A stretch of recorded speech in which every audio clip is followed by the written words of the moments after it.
네, 오늘 말씀은 에베소서 4장 28절부터 29절 말씀인데요. 에베소서 4장 28절부터 29절까지 함께 읽겠습니다. 도둑질하는 사람은 더는 도둑질하지 말아야 합니다. 오히려 자신의 손으로 선한 일을 하면서 힘들여 일하시기 바랍니다. 그래서 필요한 사람에게 나눠줄 수 있도록 하시기 바랍니다. 어떤 해로운 말도 여러분 입에서 나오지 않도록 해야 합니다. 그러나 필요할 때 사람들을 세워주는 데 좋은 말이 있으면 해도 됩니다. 듣는 사람들에게 은혜가 되도록 말입니다. 아멘. 네, 오늘 우리가 읽은 본문도 25절에 그러므로 라고 하는 접속사로 시작을 하는데, 왜 우리가 이런 신앙적인 행위들을 연습하고 훈련해야 되는가? 그 이유가 바로 앞에 24절, 23절에 나와 있습니다. 23절 보면 여러분이 완전히 새로워져야 합니다. 그리고 새 사람이 되어야 됩니다. 진리의 의로움과 거룩함으로 창조된 사람으로 옷을 입어야 합니다.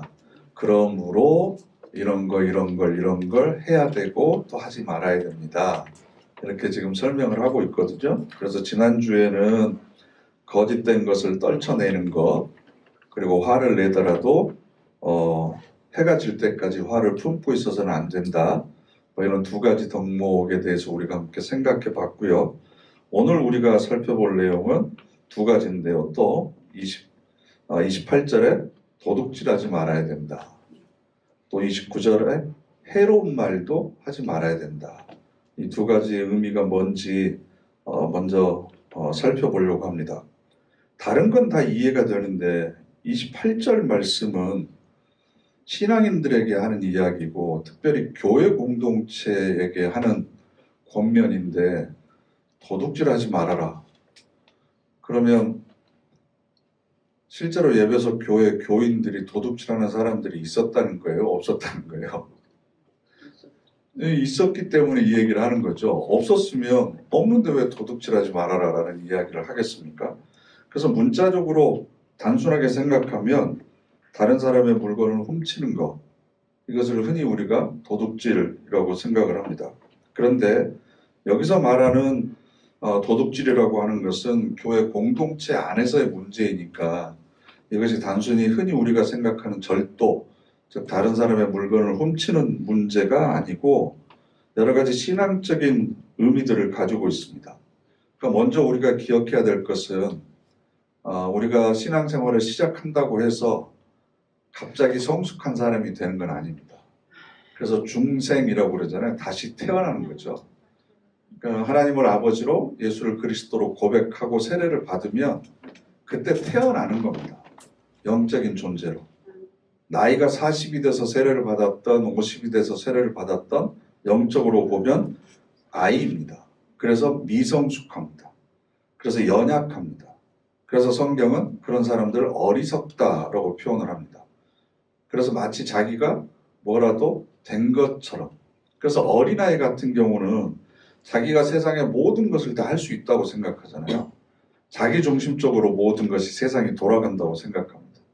그래서 요즘에는 그런 아이들 없지만 2살, 3살짜리 남자아이들 같은 경우 기저귀 차고 동네 나와가지고 막 알아들을 수도 없는 말 하면서 막 손가락질하고 소리치고 막 그러잖아요.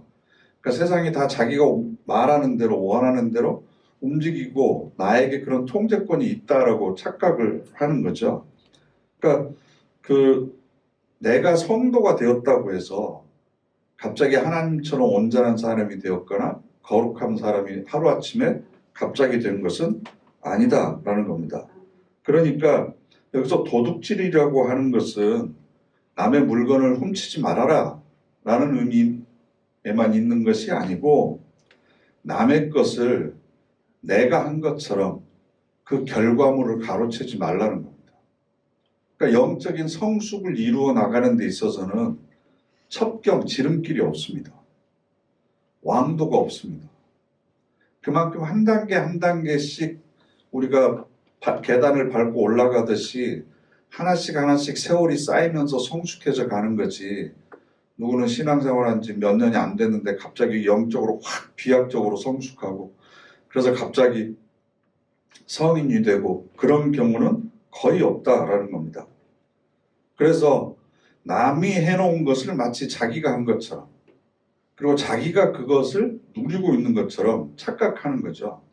예를 들면 하루아침에 10억 원이 생기는 것과 내가 열심히 노력해서 10억을 버는 것은 차이가 있습니다.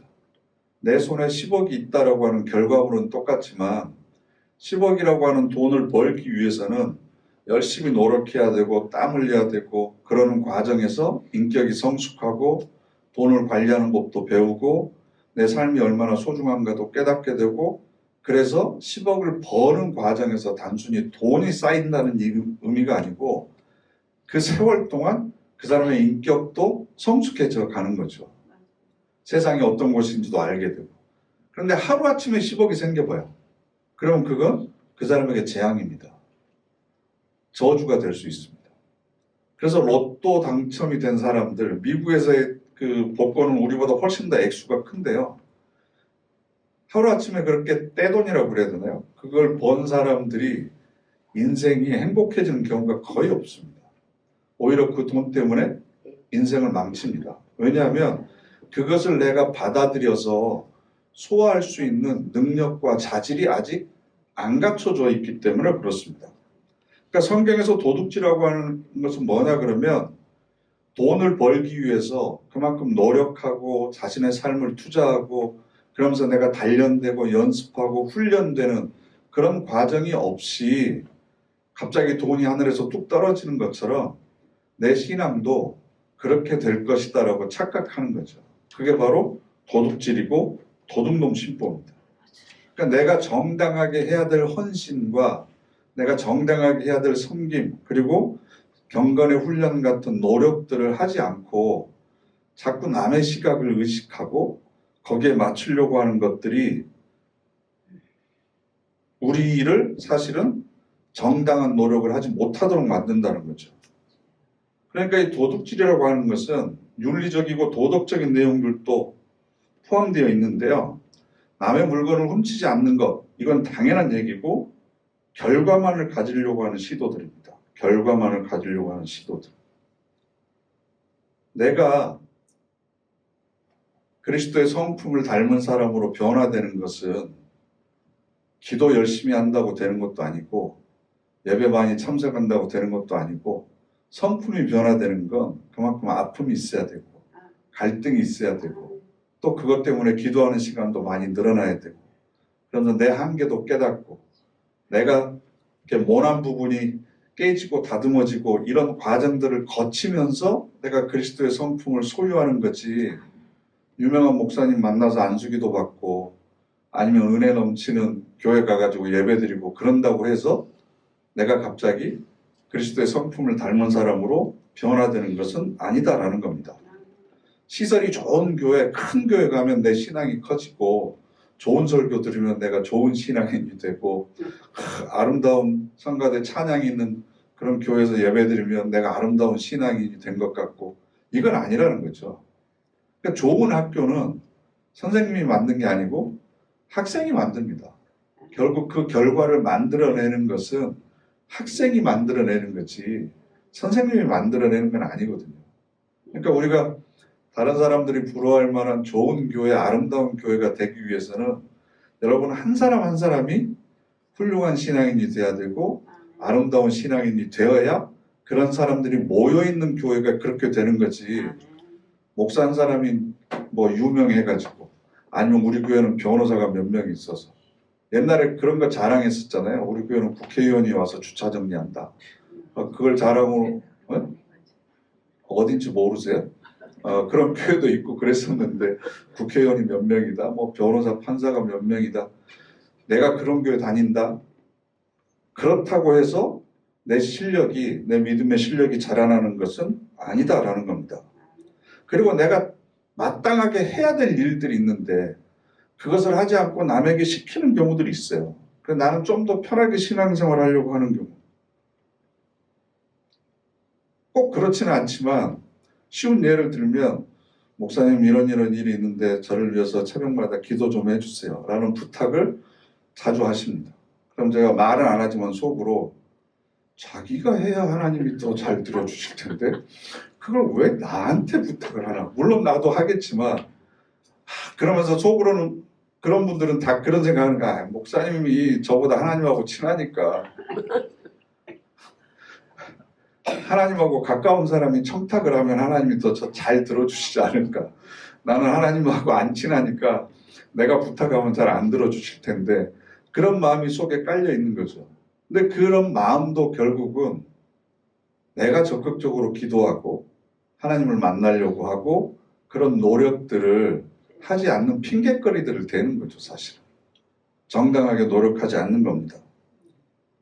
그리고 사실은 평상시에 게으름 피다가 한번 날 잡아서 철하기도 한다든가 아니면 금식기도 한다든가 이런 것들도 다 사실은 노력하지 않고 한꺼번에 뭐든지 해결하려고 하는. 그래서 우리는 영적인 한탕주의라고 이야기를 하는데요. 평소에 열심히 신앙생활을 못한 것이 너무나 죄송해서 그래서 송구영신 예배 때 많이 오잖아요. 마지막이라도 한번 가서 진실하게 기도드리고 새 기도 제목이라도 이렇게 써서 내고 그래야 올 한 해 잘못한 것을 하나님한테 내가 용서받을 수 있다. 물론 그런 마음이라도 얼마나 소중하고 고마운지 모릅니다. 그러나 하루하루 이렇게 쌓여가는 거지 뭐든지 한꺼번에 그냥 해결하려고 하는 것은 잘못된 거다. 그래서 신앙의 성숙이라고 하는 것은 세상을 살면서 쓴맛 단맛도 봐야 되고요. 시편에 있는 말씀처럼 하나님의 선하심을 맛보아 알지어다 이렇게 되어 있는데 하나님의 선하심만 우리가 맛보는 게 아니라 하나님의 거룩하심, 하나님의 공의로우심, 때로는 하나님의 진노 이런 것도 우리가 경험을 해야 되고 그리고 때로는 고난과 시련도 겪으면서 성숙해지는 과정들이 우리 가운데 있어야 되는데 사실은 이런 도둑이라고 그러니까 좀 그렇지만 좀 이런 공짜 심보가 우리한테 있는 것 중에 대표적인 게 뭐냐 그러면 될 수 있는 대로 고난이나 시련을 회피하려고 하는 겁니다. 나한테 이런 일 안 일어났으면 좋겠습니다. 나는 좀 이렇게 비껴갔으면 좋겠습니다. 그런데 여러분 지금까지 살아오시면서 다 경험을 해봤지만 믿음이 좋다고 해서 고난이 찾아오지 않는 것 아닙니다. 기도를 많이 한다고 해서 내 몸이 항상 건강한 것만은 아닙니다. 이건 신앙의 유무나 그 사람이 선하느냐 악하느냐에 상관없이 인간이라면 누구나 가지고 있는 실존적인 문제입니다. 그러니까 이것을 내가 적극적으로 수용하고 받아들이고 이 과정을 통해서 나를 향하신 하나님의 뜻이 무엇인지를 깨닫고 어떻게 하면 성숙할까? 그래서 모든 것이 나에게 주신 하나님의 선물이다 라고 생각해서 수용하고 감사함으로 이것을 이겨내려고 하는 것이 우리에게 필요한데 하나님 이건 내가 너무 힘들고 그러니까 빨리 좀 지나가게 해주세요. 비껴가게 해주세요. 아니면 저 권사님은 저런 일을 당하는데 저는 이런 일을 안 겪게 해주세요 라고 하는 것도 사실은 좀 심하게 이야기하면 편하게 목적지에 도달하려고 하는 그런 도둑놈 심보일 수 있다. 그러니까 정당한 대가를 치르고 나에게 맡겨주신 길을 힘들고 어렵지만 내 몸으로 부딪히면서 나아가고 그러면서 하나씩 성장하도록 노력하는 것이 하나님께서 우리에게 원하시는 거다. 그런데 우리 사이에는 서로가 눈 가리고 그냥 못 본 채 해주는 게 미덕인 것처럼 되어버렸어요. 그러니까 정당하게 직분에 맞는 섬김을 해야 되고, 그죠? 내가 교회 공동체 안에서 지체면 우리 몸 중에 역할이 없는 지체가 없잖아요. 옛날에는 맹장이 아무런 역할도 없다고 그래서 떼어내도 된다라고 보통 생각해서 맹장 수술 많이 했었잖아요. 근데 요즘에는 웬만하면 맹장 수술 안 합니다. 왜냐하면 맹장도 있어야 되는 거다. 그럼 우리 몸에 필요하지 않는 지체가 없거든요. 그러면 우리 교회에 필요 필요하지 않는 성도가 한 명도 없습니다. 그 얘기는 모두가 다 어떤 역할이라도 해야 되는 건데 하지 않는 분들이 계시거든요. 그럼 이걸 하라고 권면을 해야 되나 말아야 되나? 아니면 분명히 하나님의 자녀로서 경건의 생활들을 해야 되는데 이거 어떻게 얘기해야 되나? 그럼 목회자로서 얘기하면 시험 들지 않을까라는 걱정 때문에 얘기를 하지 못하는 경우도 있고, 아예 말한다고 사람이 변화되는 건 아니잖아 라는 생각을 하면서 은근히 모른 채 하고 나도 그냥 넘어가 버리는 경우들도 있고, 좀 이런 것들이 참 저에게 있어서는 또 하나의 갈등이고 고민이기도 하는 거예요. 근데 그러기 위해서는 저하고 여러분하고 신뢰관계가 쌓여야죠. 더. 그래서 정말로 목사님이 하시는 말씀은 하나님의 사자가 하는 말씀이니까 하나님의 음성으로 듣고 내가 순종해야 되겠다. 그런 신뢰감이 서로가 쌓여 있을 때, 그리고 나도 이 사람을 지적하기 위해서, 흠집내기 위해서 하는 것이 아니라 정말로 사랑하는 마음에서 하는 거다라고 하는 그런 서로 상호 간의 신뢰가 쌓이면 이러면 안 되죠. 이건 이렇게 하셔야죠라는 얘기를 좀 부담 없이 할 수 있지 않을까. 좀 그런 관계들을 우리가 좀 만들어가야 되지 않을까라는 생각을 합니다. 그런데 여기서 우리에게 더 도전이 되는 얘기는 28절 보시면 도둑질하는 사람은 더는 도둑질하지 말아야 합니다. 그리고 그 다음 구절이 더 중요해요. 오히려 자신의 손으로 선한 일을 하면서 힘들여 일하시기 바랍니다.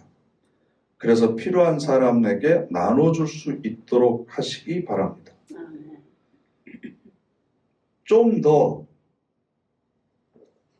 오버해서 좀 강조해서 해석을 하면 내가 해야 되는 선행을 적극적으로 하지 않는 것도 도둑질하는 겁니다. 그죠? 왜냐하면 하나님께서 나를 축복의 통로로, 은혜의 통로로, 위로의 통로로 삼아주셨어요. 그리고 나에게 물질을 맡겨주셨어요. 이건 내 것이 아니라 하나님의 것이에요. 그럼 나를 통해서 다른 사람에게 하나님의 복이 흘러가야 되고, 하나님의 위로가 나를 통해서 흘러가야 되고, 그 사람이 필요한 것이 물질이면 물질도 나눠줘야 되고, 아니면 구체적인 내 손길이 필요하면 내가 가서 일을 좀 도와줘야 되고, 이런 선한 일들을 해야 되는데 그것을 내가 하지 않고 있으면 그 사람에게 돌아가야 될 것을 내가 막고 있는 거나, 또 좀 더 과장해서 얘기하면 빼앗는 것과 마찬가지라는 거죠. 하나님께서는 나를 통해서 하나님께서 원하시는 것을 흘려보내시기를 원하세요. 우리 교회를 통해서 세상으로 흘려보내기를 원하시는 게 있어요. 단지 우리가 한 달에 한 번 사마리아 헌금하는 것 말고도 더 많은 것들을 세상을 향해서 흘려보내시기를 원하시는데, 우리가 그것에 대해서 귀닫고 아무것도 하지 않고 있으면 이웃의 것을 우리가 도둑질하는 것과 똑같다라는 겁니다. 또 하나는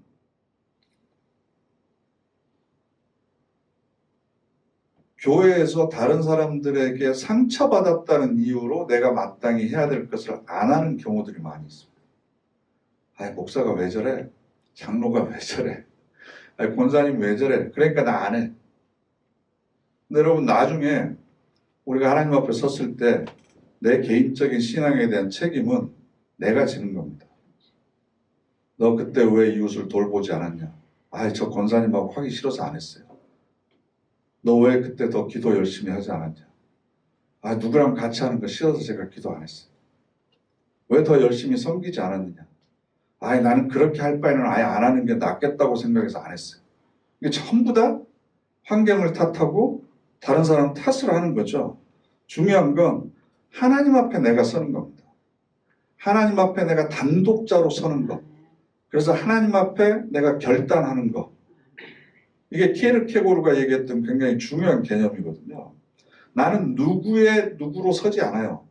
누구의 남편으로, 누구의 아내로, 누구의 아버지로, 혹은 누구의 자식으로 하나님 앞에 서는 게 아니라 나는 나로서 하나님 앞에 서는 겁니다. 그러면 나로서의 신앙적인 책임을 얼마나 내가 다 했느냐, 이게 사실은 우리에게 가장 중요한 건데, 그때 우리 교회 분위기가 그래서 제가 안 했습니다. 그 사람 때문에 내가 안 했습니다. 그 사람 보기 싫어서 내가 안 했습니다. 라고 하는 것은 마치 게으르고 나태하고 싶은데 좋은 핑계거리가 생긴 거죠. 울고 싶은데 뺨 때려준다는 얘기가 있는 것처럼 나 하기 싫은데 누가 좀 핑계거리 될 만한 사람이 없나? 우리가 무의식적으로 그렇게 찾고 다닌다는 거예요. 그런데 사실은 보면요. 내가 성숙하기 위해서 기도하고 그러는 거죠. 여러분들이 목회자를 위해서 기도하고 우리 교육자들이나 당회를 위해서 기도하잖아요. 그러면 그거 제가 곰곰이 들어보면 그래야만 자기들이 신앙생활을 편하게 하고 좋은 환경에서 하고 유익하니까 그렇게 기도하는구나. 결국 나를 위해서 기도하는 거예요. 생각해 보세요. 제가 맨날 아프고 설교도 은혜 없는 설교하고 불성실하고 당회가 모이기만 하면 싸우고 교회 가면 서로 인상 쓰는 사람들이 있고 그럼 여러분들이 신앙생활 하기가 편하시겠어요? 그죠? 좋은 환경이 필요합니다. 그래야만 초신자들이 잘 적응할 수 있고 하지 않으려고 했던 사람들도 의욕이 생기고 동기부여가 되고 그러면서 더 많은 일들을 할 수 있고 좋은 환경이 필요하기는 하지만 결국 중요한 건 환경 때문이 아니고 나 때문이다. 내가 가장 중요하다. 그래서 신앙생활이라고 하는 것은 결국 내가 하는 거다. 내가. 물론 힘들고 어려울 때가 있습니다. 그럴 때 서로 위로해주고 권면해주고 필요하면 기도해주고 그러면서 우리가 힘을 얻는 거죠. 그런데 팔짱 끼고 남이 하는 거 구경만 하면서 열매만 따먹으려고 하는 거 이건 선한 일을 열심히 하지 않는 거죠. 내가 할 수 있음에도 불구하고 다른 사람이 해주는 것을 통해서 그 열매를 따먹으려고 하는 거. 그러니까 내가 선한 일을 충분히 더 해서 적극적으로 필요한 사람들에게 물질적인 것은 차치하더라도 영적인 유익이나 도움을 나눠주려고 적극적으로 노력하는 자세가 우리에게 필요하다라는 겁니다. 그래서 성도라고 하는 이름이 가지고 있는 특권이라고 하는 것은 단순히 내가 얼마나 하나님 앞에서 신앙생활을 열심히 하느냐 그것도 있지만 더 중요한 건 선한 일을 적극적으로 하는 겁니다. 그래서 필요한 사람에게 나눠줄 수 있는 그게 바로 영적으로 성장하는 거죠. 그래서 그런 관점에서 바로 나오는 단어가 그 본면이 뭐냐 그러면 29절 말씀인데요. 29절 말씀 한번 읽어보실까요? 어떤 해로운 말도 여러분 입에서 나오지 않도록 해야 합니다.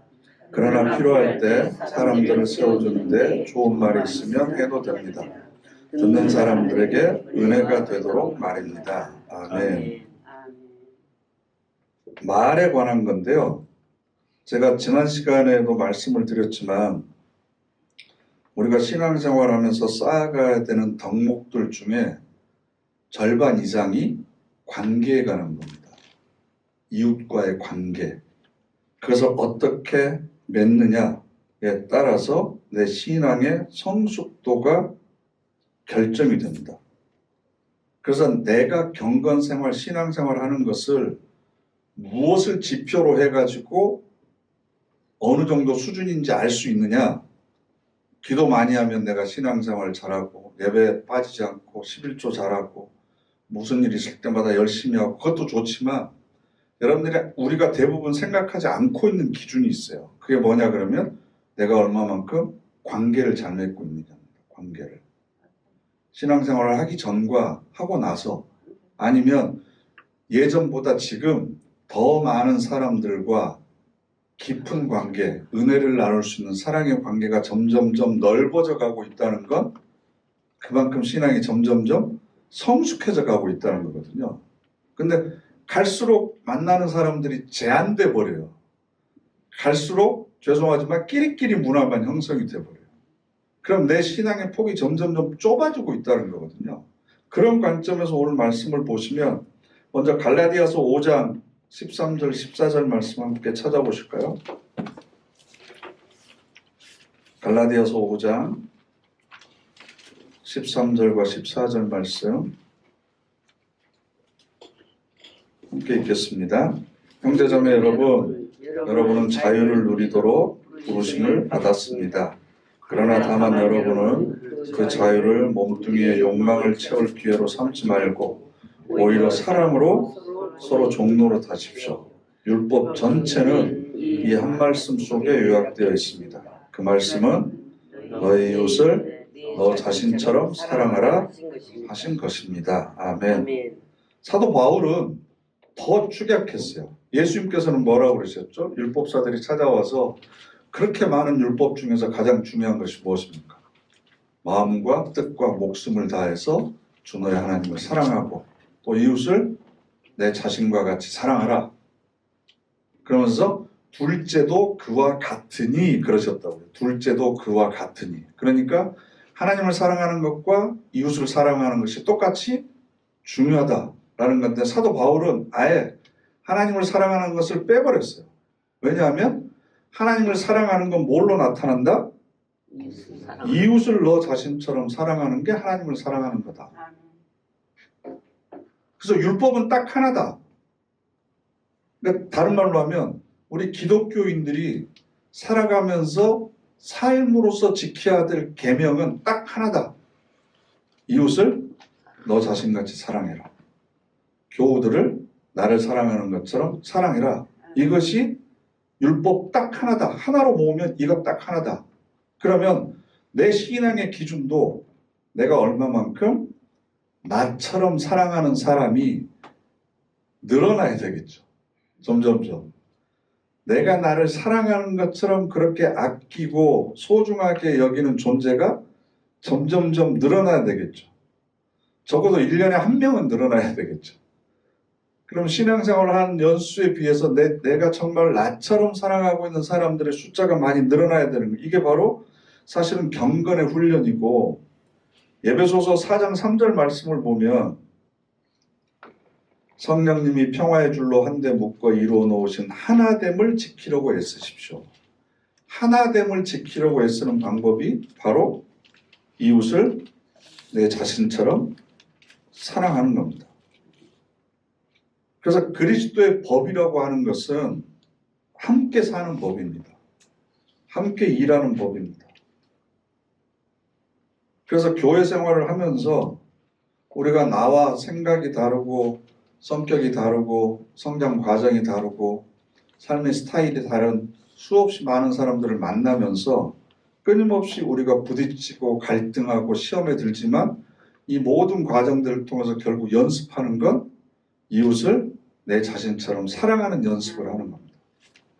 이 목표가 없으면 이 목표가 뭔지 모르면 내가 신앙생활 하는데 이런 마음의 갈등까지 겪어야 돼?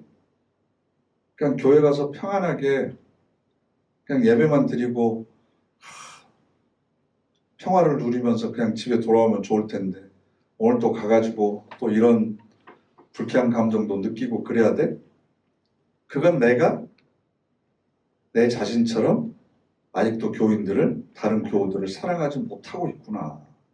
그럼 그 목표에 이르기까지 내가 더 훈련해야 될 것이 남아있구나.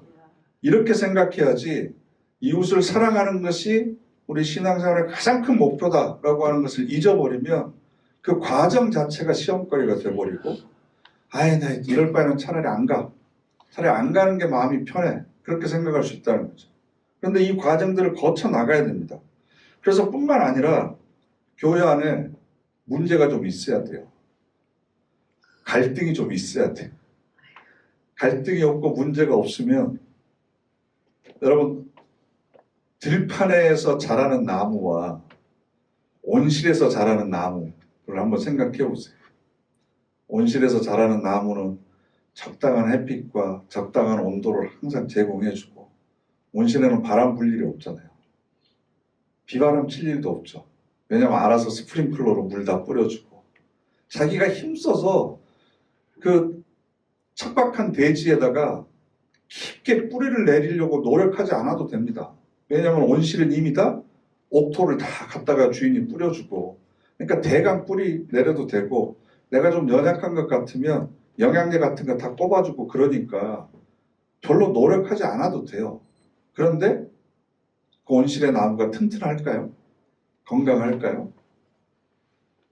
비바람도 맞아야 되고 폭풍우도 견뎌야 되고 어쩌다가 잘못하면 벼락도 맞아야 되고 또 그 척박한 땅에 돌이나 바위를 다 뚫고 옆을 지나가면서 뿌리를 깊이 내려서 자연분을 끌어올리려고 하는 수고도 열심히 해야 되고 그러면서 당도도 올라가고 맛있는 과일들이 열리는 것처럼 신앙생활 하는 것도 갈등이 있어야 되고 문제가 있어야 되고 어려운 일들이 있어야 되는 거예요. 문제는 그걸 내가 어떻게 대하느냐라는 태도가 문제인 거죠. 태도가.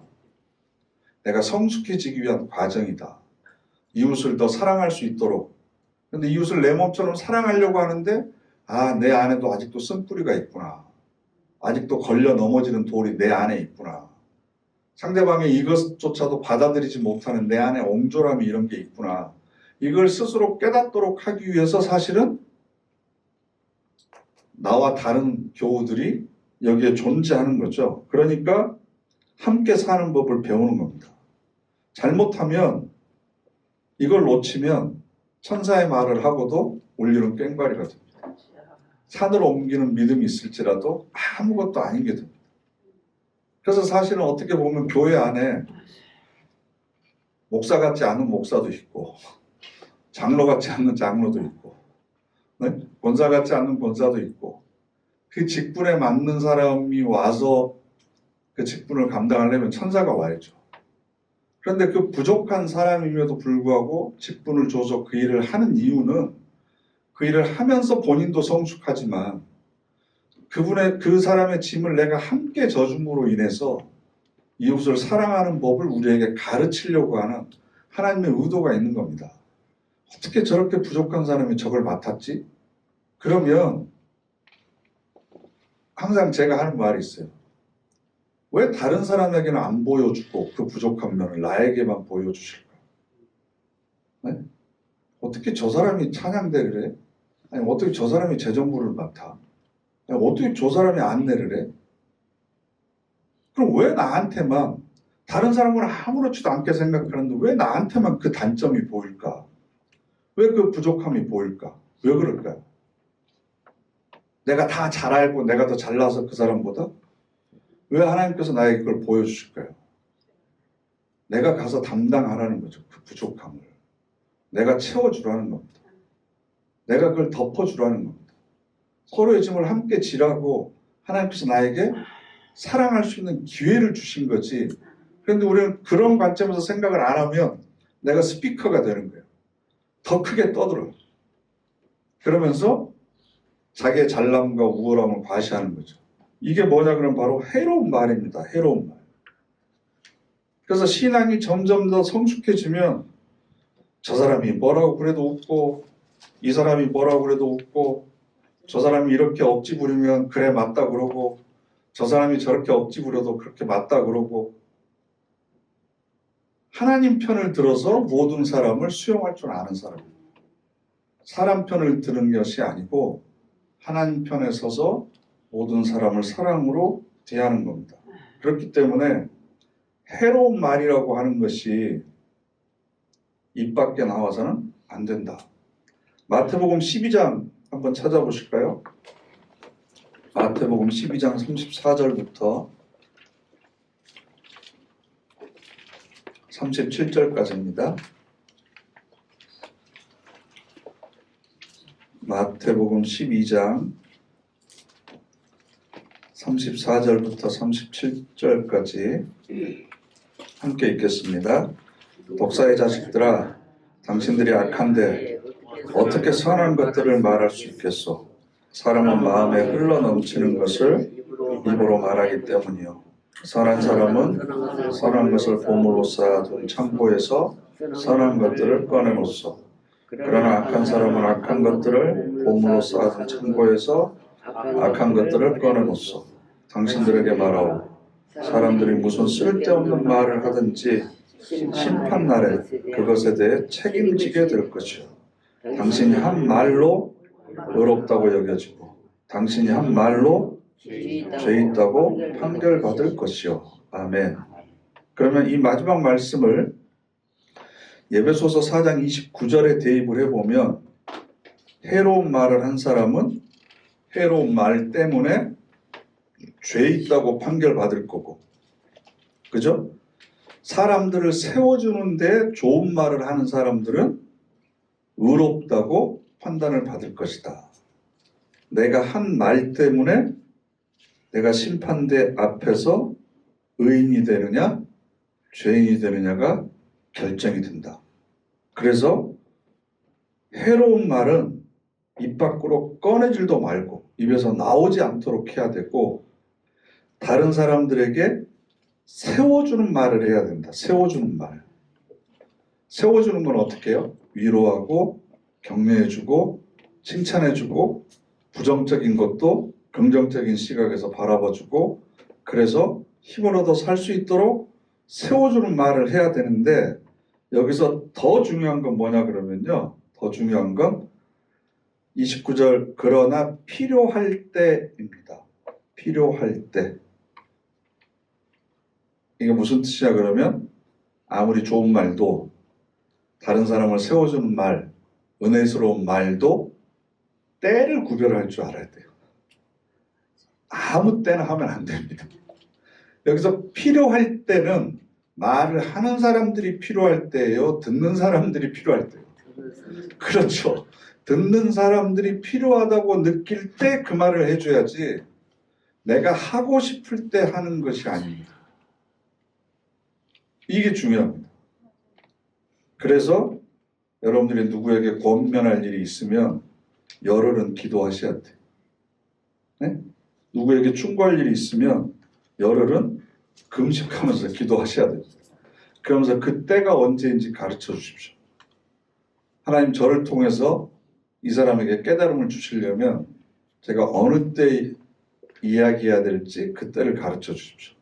그리고 더 좋은 건 내가 이야기하기 전에 스스로 깨달을 수 있게 해주십시오.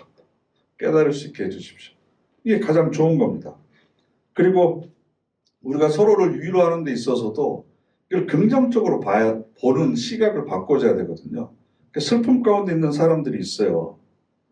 좌절 가운데 있는 사람들이 있습니다. 그러면 죄가 깊은 곳에 은혜도 깊대 이렇게 얘기하는 건 약 올리는 거잖아요. 그죠? 틀린 말은 아니지만 이건 약 올리는 거랑 똑같죠. 그러니까 슬픔이 깊고 좌절이 깊을수록 하나님의 은혜가 넘친다는 얘기이기는 하지만, 그렇게 비아냥거리면서 하는 얘기가 아니죠.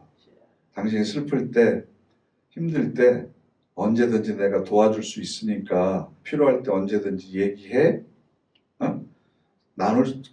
당신의 이야기를 들어줄 사람이 필요하면 언제든지 나한테 연락해 라고 이야기하는 게 훨씬 더 도움이 되는 거지, 교훈을 주거나 아니면 뭔가 방향을 제시하기 위해서 하는 말들은 그 사람에게 별로 도움이 되질 않습니다.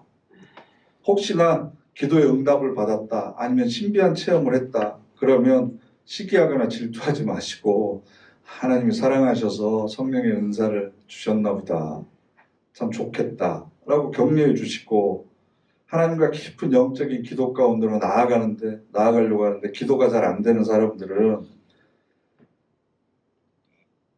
그런 과정 자체도 하나님께서 기뻐하신다. 기도하려고 하는 그런 마음조차도 하나님께서 이미 기도로 받고 계신다. 근데 또 반대로 기도는 전혀 하지 않았는데 열심히 그냥 막 나대는 사람들 있잖아요. 나댄다는 표현이 좀 그렇지만, 그럼 야, 하나님께서 당신의 손과 발을 사용하셔서 참 좋겠습니다. 네?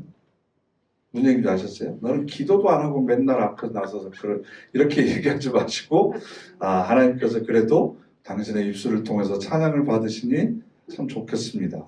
그래서 좋은 면을 자꾸 드러내주는, 그래서 세워주는데 필요한 말을 하는 것이 바로 좋은 말이다라는 겁니다.